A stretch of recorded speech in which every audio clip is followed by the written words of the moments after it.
দর্শক, এই মুহূর্তে নিউজরুম থেকে আমাদের সাথে যুক্ত হচ্ছেন আমাদের সহকর্মী দেলোয়ার দোলন। দোলন, আপনার রিপোর্টটি আমরা শুনছিলাম, সেখানে আপনি বলছিলেন যে প্রোডাক্ট ওয়েল অর্জন যা প্রকল্প সেটি অর্জন আপাতত স্থগিত করা হয়েছে। জ্বালানির এই সংকটময় মুহূর্তে কেন এটি বাদ দেওয়া হলো?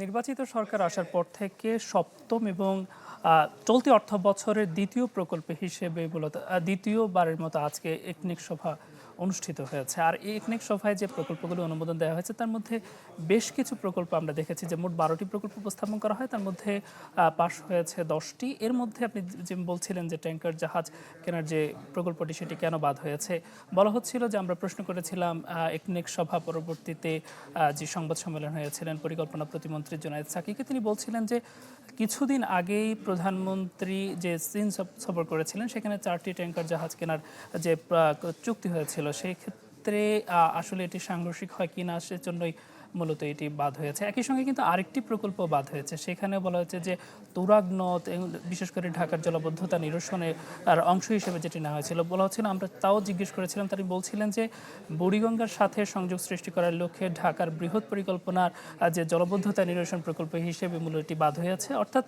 বলা যায় যে ঢাকার জলাবদ্ধতা নিরসনে যে তুরাগের যে প্রকল্পটি বাদ হয়েছে, দুটি মিলিয়ে একসাথে বৃহৎ একটি প্রকল্প আসবে এমনটাই কিন্তু বলা হচ্ছিল।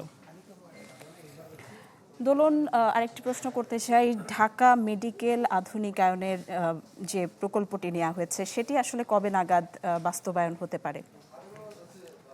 ঢাকা মেট্রোর যে বিশেষ করে যে এটি মূলত ঢাকা শহরে যে জলাবদ্ধতা সৃষ্টি হয়, বিশেষ করে আপনি জানেন যে একটু বৃষ্টিতে ঢাকার অধিকাংশ এলাকায় বা নির্ধারিত কিছু এলাকা সবচেয়ে বেশি প্লাবিত হয়, সেটি নিরসনের জন্যই এই প্রকল্পটি নেওয়া হয়েছিল।